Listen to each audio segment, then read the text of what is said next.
Hello, welcome to Emers Era. यहाँ पर आप सीखेंगे तो भूलेंगे नहीं, ठीक है, या फिर यहाँ पढ़ोगे तो भूलोगे नहीं, ठीक है बच्चों। तो चलिए बढ़ते हैं कल से आगे। आज जैसा कि आप पीछे देख पा रहे होंगे, अब दिख रहा होगा। तो आज जैसा कि आप पीछे देख पा रहे होंगे कि यहाँ पर स्टैंडर्ड सेल पोटेंशियल लिखा हुआ है और यही आज का हमारा टॉपिक है, ठीक है। इसको ही आज हम पढ़ेंगे। देखो यार बच्चों, सबसे इंपॉर्टेंट बात क्या है कि इलेक्ट्रोकेमिस्ट्री में अब यही सब कुछ है। सेल पोटेंशियल, आगे नर्स्ट इक्वेशन बनेंगे, आगे कॉल्डॉज लॉ वगैरह आएगा, जितने भी अब आगे चीजें इलेक्ट्रोकेमिस्ट्री चैप्टर में आएंगी वो सेल पोटेंशियल पे ज्यादा डिपेंड करेंगी। और सबसे इंपॉर्टेंट बात है कि सेल पोटेंशियल को आपको समझना होगा। अगर सेल पोटेंशियल को समझने में दिक्कत किया तो फिर तो यार इलेक्ट्रोकेमिस्ट्री चला जाएगा, मजा नहीं आएगा पढ़ने में, है ना। तो पढ़ने के लिए सेल पोटेंशियल समझना पड़ेगा। अब देखो यार, हमको स्टैंडर्ड सेल पोटेंशियल समझना है, तो स्टैंडर्ड सेल पोटेंशियल समझने के लिए सबसे इंपॉर्टेंट है कि पोटेंशियल क्या होता है वो समझे।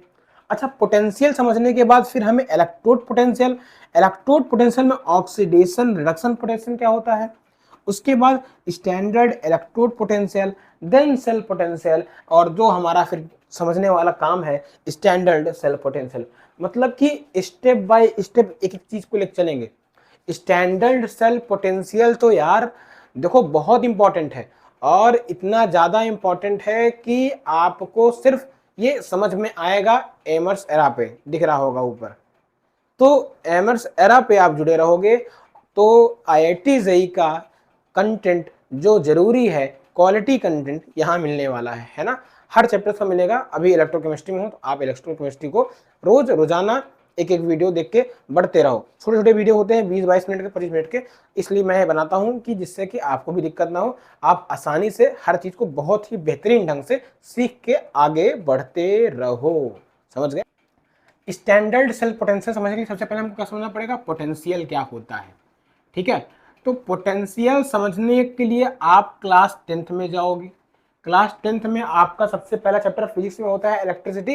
12th में भी पढ़ा होगा आपने इलेक्ट्रिसिटी वगैरह, ठीक है। तो इलेक्ट्रिसिटी में आपने क्या पढ़ा था कि the work done, the difference in the work done in moving an infinitely test charge from infinity to a particular point. मतलब कि मेरे पास एक कोई बड़ा पॉजिटिव चार्ज रखा है और उससे दूर एक कोई क्यू नॉट छोटा डिस्चार्ज रखा है, ये कोई इनफिनाइट डिस्टेंस पे, ठीक है। तो इसको यहाँ से कोई पर्टिकुलर पॉइंट में इसके फील्ड में ले आने में जो वर्क डन डिफरेंस होगा, जो हमारा वर्क डन डिफरेंस होगा, उसी को हम बेसिकली कहते हैं पोटेंशियल डिफरेंस, या फिर जो हमारा वर्क डन होगा उसको हम पोटेंशियल कहते हैं। यही समझ में आया था ना। ये तो फिजिक्स की भाषा है पोटेंशियल समझने में। केमिस्ट्री की भाषा क्या है पोटेंशियल की, तो यार देखो ये तो it is the physics concept. Potential की जब आप बात करोगे तो ये फिजिक्स का कॉन्सेप्ट है। केमिस्ट्री के कॉन्सेप्ट की बात करते हैं, देखो यार, तो केमिस्ट्री का कॉन्सेप्ट समझने के लिए इंपॉर्टेंट है कि केमिस्ट्री टीचर से पढ़ो। पोटेंशियल कहाँ आता है ना। पोटेंशियल वहां आएगा जब कहीं कहीं पर चार्ज डिफरेंस होगा। पोटेंशियल वहां आएगा जब कहीं भी डिसिमिलरिटीज होगी, मतलब कि जब कहीं भी अंतर पैदा होगा। समझते हैं। When there is charge difference, यहां व्हेन होगा, when there is charge difference, charge difference, then there will be development of potential।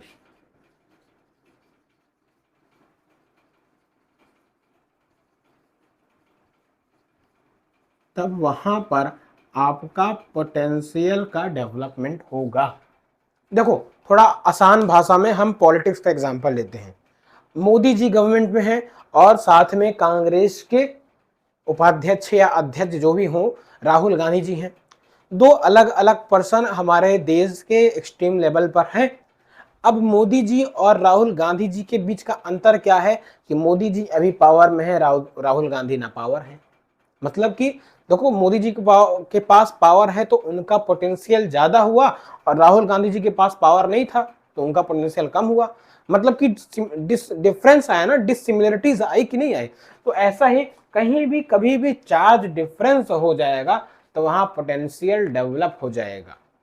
समझ में आई बात? चार्ज डिफरेंस होना जरूरी है। जैसे कि देखो, हाँ, जो आपने कल लिक्विड जंक्शन पोटेंशियल का एग्जांपल एक समझा था, लिक्विड जंक्शन पोटेंशियल, क्या समझा था इसके बारे में? देखो, नहीं समझा था तो आ समझ में आ जाएगा। मेरे पास ऐसा दो कंपार्टमेंट रहता था ऐसा, तो इधर हमारे पास sulphate ion SO4 negative, SO4 -2 -2 SO4 -2, और यहाँ पर मेरे पास जिंक आयन ज़्यादा होता था, जिंक +2 जिंक +2 जिंक +2।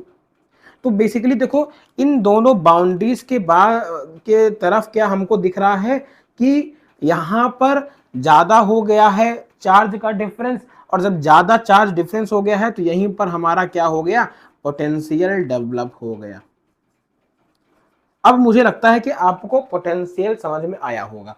अच्छा, पोटेंशियल समझ में आया तो हम उससे आगे बढ़ते हैं, है ना।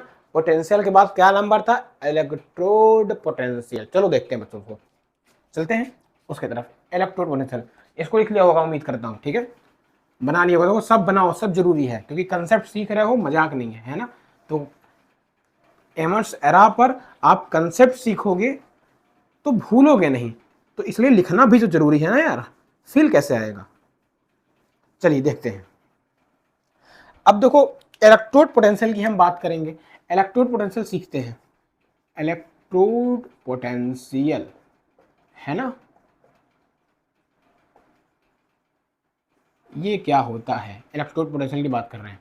बेसिकली देखो, मेरे पास उस समय क्या था, कंपार्टमेंट था ऐसा कंपार्टमेंट था आपके पास। कंपार्टमेंट में क्या था, कंपार्टमेंट में मेरे पास इलेक्ट्रोड था, है ना।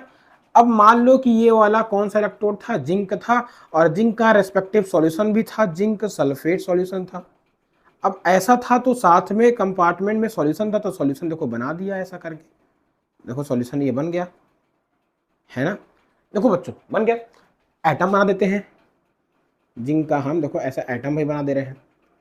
जिंक इलेक्ट्रोड है तो इलेक्ट्रोड के एटम भी तो होने चाहिए यार, एटम बन गए। देखो यार, अब जिंक इलेक्ट्रोड भी बन गया हमारे पास।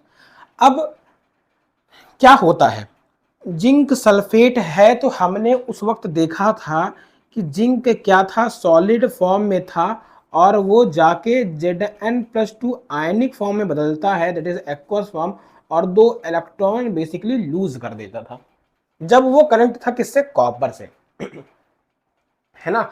बाहर से देखो हम देखते हैं कि बाहर से मेरे पास कंटेनर है, कंटेनर में जिंक सल्फेट का सॉल्यूशन है और जिंक रॉड डाल दिया, तो बाहर से दिखता है कि नहीं नहीं नहीं, ये कंटेनर ऐसे रखा हुआ है, इसमें अंदर कुछ प्रोसेस नहीं हो रहा है।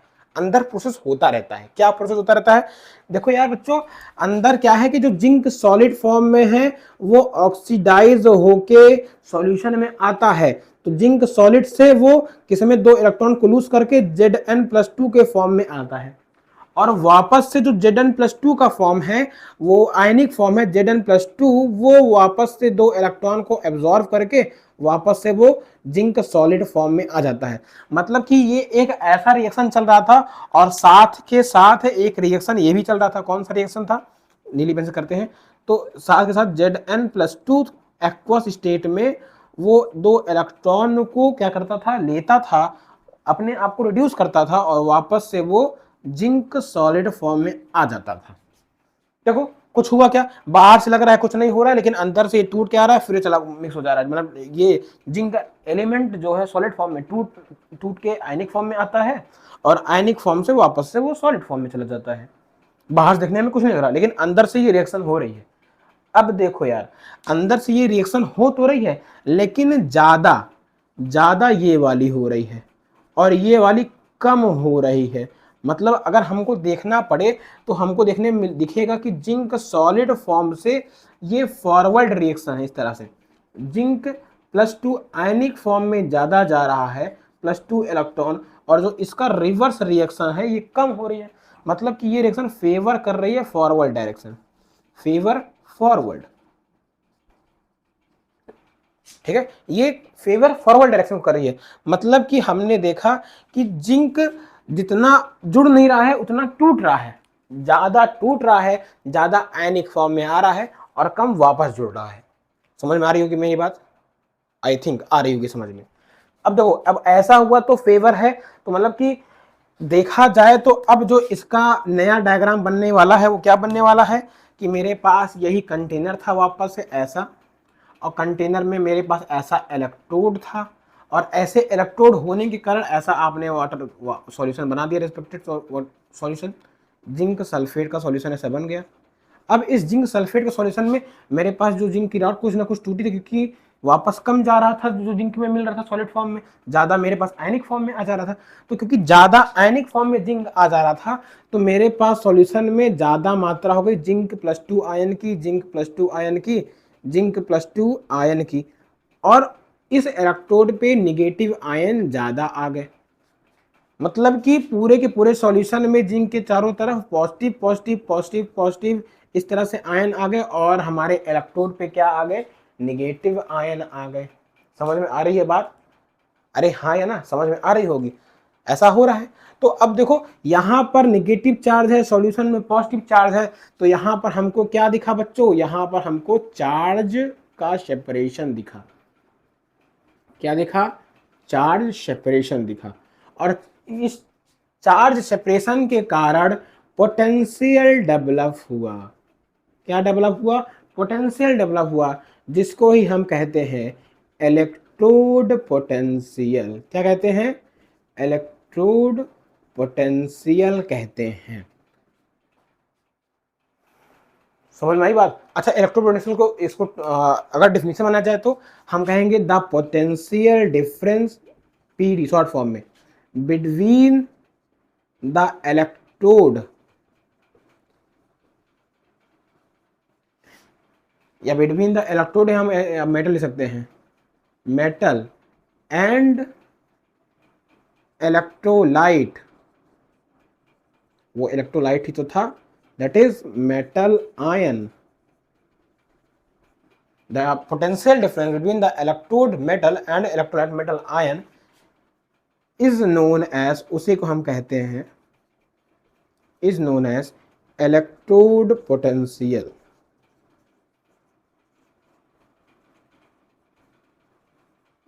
समझ में आई बच्चों को ये बात? तो ये बात समझ में आई, इलेक्ट्रोड पोटेंशियल कहते हैं।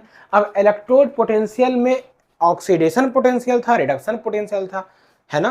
तो देखो, रिडक्शन पोटेंशियल का भी देखो केस यहाँ समझ लेते हैं, छोटे से केस समझेंगे। मेरे पास ऐसा था कंटेनर था, और उसमें मेरे पास यहाँ पर कॉपर था। कॉपर क्या था? इसके एटम बना देते हैं कॉपर के, और यहाँ पर कॉपर सल्फेट सॉल्यूशन था। देखो बच्चों, है ना? अब कॉपर सल्फेट सॉल्यूशन में बेसिकली हमारे पास कॉपर +2 आयन जो था वो ज्यादा टूटने की बजाय कॉपर ज्यादा जाके कॉपर चिपक रहा था सॉलिड से। तो हमको देखने को क्या मिला था कि कॉपर +2 इलेक्ट्रॉन से क्या बन रहा है? कॉपर सॉलिड फॉर्म में। मतलब कि रिडक्शन इस बार यहाँ फेवर हो रही है, और इसका जो उल्टा ऑक्सीडेशन था वो फेवर, ये रिडक्शन हमारा फेवर हो रहा था, ऑक्सीडेशन फेवर नहीं हो रहा था। मतलब कॉपर सॉलिड से टूट के आयनिक फॉर्म में कम जा रहा था, लेकिन आयनिक फॉर्म से कॉपर सॉलिड फॉर्म में जा रहा था, मतलब कि रिडक्शन ज्यादा हो रही थी। तो ऐसा होने के कारण क्या हुआ कि हमारे पास सॉल्यूशन में नेगेटिव चार्ज बनने लगे। Negative charge that is sulphate he negative बचेगा, और क्योंकि कॉपर ऊपर लगा तो हमारे पास इलेक्ट्रोड पे पॉजिटिव चार्ज बन गए। तो इस कारण भी क्या हुआ? इलेक्ट्रोड पोटेंशियल हुआ कि नहीं हुआ? चार्ज सेपरेशन हुआ, पोटेंशियल डेवलप हुआ।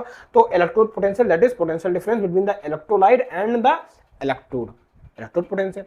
अब कहोगे सर बताओ ऑक्सीडेशन पोटेंशियल और रिडक्शन पोटेंशियल क्या होता है?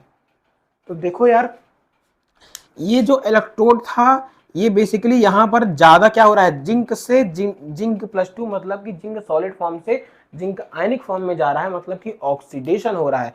तो इस वाले और इलेक्ट्रोड पोटेंशियल को हम क्या कहेंगे कि पोटेंशियल को हम ई से रिप्रेजेंट करते हैं। तो यहाँ पर इलेक्ट्रोड पोटेंशियल किसके कारण हो रहा है? ऑक्सीडेशन के कारण हो रहा है। तो ऑक्सीडेशन इलेक्ट्रोड पोटेंशियल या इलेक्ट्रोड ऑक्सीडेशन पोटेंशियल। यहाँ पर हम कह सकते हैं कि E reduction potential, electrode reduction potential. और अगर हम स्टैंडर्ड फॉर्म की बात करें तो स्टैंडर्ड फॉर्म बच्चा आज जान लो। स्टैंडर्ड फॉर्म मतलब कि 1 मोलर कंसंट्रेशन 25 डिग्री सेल्सियस और जो कभी प्रेशर की बात करें तो 1 एटमॉस्फेरिक प्रेशर पे जो भी काम हो उसको हम कहते हैं स्टैंडर्ड इलेक्ट्रोड पोटेंशियल। तो अगर ये सब स्टैंडर्ड पे काम हो रहे हैं तो हम लिख देंगे ई डिग्री रिडक्शन पोटेंशियल, ऐसा हम लिख देंगे ई डिग्री ऑक्सीडेशन पोटेंशियल। तो ये सिर्फ इलेक्ट्रोड पोटेंशियल हो गया और ये स्टैंडर्ड इलेक्ट्रोड पोटेंशियल होगा। तो मेरे ख्याल से आपको क्लियर भी हो गया होगा क्या होता है स्टैंडर्ड इलेक्ट्रोड पोटेंशियल, क्या होता है स्टैंडर्ड रिडक्शन पोटेंशियल, और इलेक्ट्रोड पोटेंशियल के बारे में अच्छे से बहुत ही डीपली तरीके से आपको समझ में आएगा। लिख लो, जल्दी से लिख लो, मैं मिटाने वाला हूँ। लिखो, देखो बच्चों, पोटेंशियल समझ में आया आपको? आ गया। अब देखो ये बच्चा यहाँ ई लिखा है, बेसिकली यहाँ पर ई का मतलब होता है EMF, इलेक्ट्रोमोटिव फोर्स, है ना। तो पूछोगे सर पोटेंशियल और EMF में क्या अंतर होता है, तो अभी बच्चा जान लो, अभी समझ में आने वाला है। देखो पोटेंशियल की जब हम बात करेंगे और EMF की हम जब बात करेंगे तो EMF बेसिकली आपका पावर ऑफ इलेक्ट्रोड बताता है, इलेक्ट्रोड का कितना पावर होता है। और EMF दूसरा पॉइंट है कि हमेशा EMF ओपन सर्किट में मेजर करते हैं, ओपन सर्किट में हम इसको मेजर करते हैं, ठीक है। लेकिन जब पोटेंशियल की बात करते हैं तो पोटेंशियल हमेशा हम क्लोज्ड सर्किट में मेजर करते हैं, और पोटेंशियल हमेशा दो लोगों के बीच का डिफरेंस बताता है। तो अगर देखो इसका पोटेंशियल हुआ इलेक्ट्रोड पोटेंशियल, इसका कुछ था, लेकिन ओपन सर्किट की बात हो रही है ना। अब जब मैं पोटेंशियल की बात करूंगा दोनों को मैं अगर जोड़ दूंगा किसी ना किसी वायर से इस तरीके से, तो अब इन दोनों का देखो इसका कुछ पोटेंशियल था, इसका कुछ पोटेंशियल था, तो वो हम कहेंगे कि हाँ सेल पोटेंशियल बन जाएगा, पूरे सेल का हम पोटेंशियल बता पाएंगे, है ना। लेकिन जब हम सिर्फ EMF की बात करेंगे तो मतलब सिर्फ हम इलेक्ट्रोड के पोटेंशियल की बात कर रहे हैं, समझ गया। इसलिए हम लिखे हैं देखो ई डिग्री रिडक्शन, मतलब कि यहाँ पर रिडक्शन हो रहा है तो रिडक्शन पोटेंशियल, ई डिग्री ऑक्सीडेशन मतलब कि यहाँ पर ऑक्सीडेशन पोटेंशियल की बात करी जा रही है। समझ में आ रही है बात? मेरे ख्याल से आ रही है। चलिए इसको मैं मिटाता हूँ, ठीक है। ये इंपॉर्टेंट पॉइंट आप नोट कर लें पोटेंशियल और EMF के बारे में, ठीक है। ये बहुत जरूरी है, बच्चे इसको समझ नहीं पाते हैं। तो देखिए बच्चों, मेरे पास लिखा है सेल नोटेशन, आपने पिछले क्लास में पढ़ा है ना। तो पिछले क्लास में जब सेल नोटेशन पढ़ा तो वहां पर अब आपको लिखना होगा कि ये तो सेल बनाया आपने, अब सेल का EMF क्या होगा, मतलब सेल का पोटेंशियल क्या होगा, ऑक्सीडेशन पोटेंशियल क्या होगा। तो ये मेरे पास क्या कहलाता था, ये एनोड कहलाता था। और आपको याद होगा कि एनोड पर ऑक्सीडेशन होता था, तो ऑक्सीडेशन होने के कारण हम ऑक्सीडेशन पोटेंशियल लिखेंगे। तो हम लिखेंगे स्टैंडर्ड की बात करेंगे तो ई डिग्री ऑक्सीडेशन पोटेंशियल कैसे लिखेंगे, तो इसको लिखेंगे ई डिग्री ऑफ जिंक, हमारा मेटल था वो जिंक से जिंक +2 ऑक्सीडेशन स्टेट में गया, तो ये क्या कहलाया, ये आपका ऑक्सीडेशन पोटेंशियल कहलाया। दिस इज तरीका ऑफ ऑक्सीडेशन, ऑक्सीडेशन पोटेंशियल कभी भी लिखना हो तो ये तरीका है। क्योंकि देखो zinc positive that is 0 oxidation state से +2 ऑक्सीडेशन स्टेट में जा रहा है, मतलब जिंक का ऑक्सीडेशन हो रहा है, तो इसलिए मैंने कहा ऑक्सीडेशन पोटेंशियल। वैसे ही अगर हमको लिखना होगा यहाँ पर, इसके लिए नहीं लिखना होगा तो कॉपर के लिए लिखेंगे, तो ई डिग्री हम देखो क्या लिखेंगे रिडक्शन पोटेंशियल के बारे में। तो रिडक्शन पोटेंशियल के लिए हम क्या लिखेंगे बच्चों, ई डिग्री, अब कॉपर +2 ऑक्सीडेशन स्टेट से कॉपर 0 ऑक्सीडेशन स्टेट में जा रहा है ना, देखो ऐसे +2 से 0 मतलब कि ऑक्सीडेशन स्टेट का डिक्रीमेंट हो रहा है, तो ये कहलाएगा, क्या कहलाएगा, रिडक्शन पोटेंशियल कहलाएगा, रिडक्शन पोटेंशियल। समझ में आई बच्चों बात? आ गई होगी। अच्छा, अगर इसको ही हमको चेंज करना हो रिडक्शन पोटेंशियल में तो हम ऐसे चेंज कर सकते हैं, ई डिग्री, यहाँ पर मेरे पास जिंक +2 से जिंक में हम चेंज कर देंगे, तो ये क्या बन जाएगा बच्चों, ये बन जाएगा रिडक्शन पोटेंशियल। और जब इसकी बात करेंगे तो यहाँ पर देखो मेरे पास क्या है, इसको अगर रिडक्शन है तो इसको हम अगर ऑक्सीडेशन पोटेंशियल भी लिखना चाहें तो ये हो जाएगा ई डिग्री हमारे पास Cu से Cu+2, तो यहाँ क्या बन गया, ये ऑक्सीडेशन पोटेंशियल बन गया। मेरे ख्याल से ये बात आपको समझ में आ रही होगी, है ना, आ गई होगी, बिल्कुल अच्छी बात है। तो जब आपको ये बात समझ में आ गई, मुझे लगता है कि समझ में अच्छे से आ गई। चलिए बच्चों, फिर वो बात जैसे आपको समझ में आई कि कैसे हम लिखते हैं सेल पोटेंशियल्स को, ऑक्सीडेशन हाफ सेल को या रिडक्शन हाफ सेल के पोटेंशियल को कैसे लिखेंगे। तो अब कंप्लीट स्टैंडर्ड सेल पोटेंशियल, मेरे पास तो अभी हाफ सेल का हमने पोटेंशियल लिखा, इधर एनोडिक कैथोडिक हाफ सेल का मैंने पोटेंशियल लिखा है ना, लेकिन हमको लिखना क्या है, हमको तो पूरे सेल का पोटेंशियल लिखना है ना, तो पोटेंशियल डिफरेंस मेजर करेंगे। तो उसके लिए हमको लिखना पड़ेगा E degree of cell, E degree of cell. तो मेरे पास जब ऑक्सीडेशन पोटेंशियल था तो उसका पोटेंशियल मेजर करेंगे ई डिग्री ऑक्सीडेशन पोटेंशियल, फिर जो रिडक्शन पोटेंशियल का वैल्यू था तो उसको मेजर करेंगे ई डिग्री रिडक्शन पोटेंशियल, है ना बच्चों, समझ गए। तो हमने ये क्या था, रिडक्शन, इलेक्ट्रोड रिडक्शन पोटेंशियल, ये क्या था, इलेक्ट्रोड रिडक्शन पोटेंशियल, और ये क्या था, ये था electrode oxidation potential, oxidation potential. दो बातें समझ में आई, electrode reduction potential, electrode oxidation potential. अब दिक्कत आ गई, एक दिक्कत कहाँ से आ गई, IUPAC से आ गई, international union of pure and applied chemistry sign convention से दिक्कत आ गई। इसका कुछ कहना है, इन्होंने कहा कि जो स्टैंडर्ड इलेक्ट्रोड पोटेंशियल होगा, ध्यान समझना बच्चों इंपॉर्टेंट है, इन्होंने कहा, क्या कहा कि जो स्टैंडर्ड इलेक्ट्रोड पोटेंशियल माना जाएगा, स्टैंडर्ड इलेक्ट्रोड पोटेंशियल माना जाएगा, वो किसको माना जाएगा, वो बेसिकली रिडक्शन पोटेंशियल को माना जाएगा, या इसको यहाँ से देते हैं, हटा दे इसको, वो किसको माना जाएगा, रिडक्शन पोटेंशियल को माना जाएगा। मतलब कि इनका कहना था कि कोई भी वैल्यू या कोई भी एडिशन या कोई भी हम पोटेंशियल को मेजर करेंगे तो हम रिडक्शन पोटेंशियल के टर्म में मेजर करेंगे। मेरे ख्याल से अभी आपको समझ में नहीं आया, समझाते हैं। जैसे कि इंडिया के पास का जो करेंसी है वो रुपया में है, अमेरिका के पास का करेंसी क्या है, डॉलर में है, यूरो का करेंसी यूरो में है ना, लेकिन सब ट्रेड किस में करते हैं, सब ट्रेड करते हैं डॉलर में, है कि नहीं। तो ऐसे ही जब सब ट्रेड डॉलर में करते हैं तो वैसे ही और जहां पर ऑक्सीडेशन हो रहा है उसका ऑक्सीडेशन पोटेंशियल बना, जहां रिडक्शन हो रहा है उसका रिडक्शन पोटेंशियल बना। तो लेकिन कहा गया, IUPAC ने कहा कि जिसका ऑक्सीडेशन हो रहा है उसको भी रिडक्शन पोटेंशियल के टर्म में लिखो, पकड़ पा रहे हो।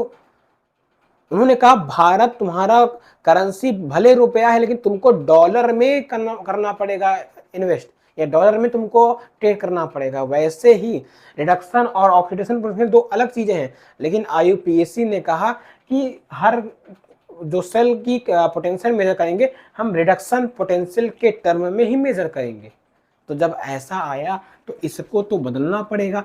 तो हम सिंपल सी बात है, हमने कह दिया कि अच्छा ऑक्सीडेशन को हम रिडक्शन टर्म में लिखेंगे तो यहाँ minus E degree of oxidation जैसे मैंने आएंगे ये बदल जाएगा, किसमें, रिडक्शन के टर्म बदल जाएगा, और प्लस क्या हो गया, ई डिग्री ऑफ रिडक्शन पोटेंशियल। समझ में आया, आया होगा, समझ में आया होगा। अच्छा इसको इस अंदर से देखते हैं, देखो इसके अंदर क्या था, इसके अंदर था जब ऑक्सीडेशन की बात करोगे तो यहाँ पर जिंक से जिंक +2 की बात हो रही थी, ये ऑक्सीडेशन था। तो इसको रिडक्शन में करने के लिए इसकी मान लो कुछ वैल्यू थी 0.34 वोल्ट मान लो अभी के लिए, और इसको हमको रिडक्शन में चेंज करने के लिए तो हमने कहा कि ई डिग्री हमारा यहाँ से हो जाएगा Zn+2 से जिंक बन जाएगा, तो ये हो जाएगा -0.34 वोल्ट, क्योंकि इसको हमने चेंज किया ना, अभी ऐसे से ऐसे जा रहा था, अब हम ऐसे से ऐसे आ रहे हैं, तो उल्टा किया तो मतलब साइन का भी उल्टा हो गया ना, माइनस आया कि नहीं आया। तो मतलब कि ऑक्सीडेशन था और उसके आगे रिडक्शन लगाने के लिए मैंने माइनस लगाया ना, समझ पा रहे हो। तो क्या बना मेरे पास बना कि ये ई डिग्री रिडक्शन पोटेंशियल हो गया ना, और इधर जिधर ऑक्सीडेशन होता है उसको हम कहते हैं एनोड। तो हमने कहा minus E degree of anode plus E degree of cathode, और ये हमको जो फाइनल रिजल्ट मिला वो हमको मिला क्या, कि E degree of cell that is standard cell potential will equal to standard electrode potential of cathode minus standard electrode potential of anode.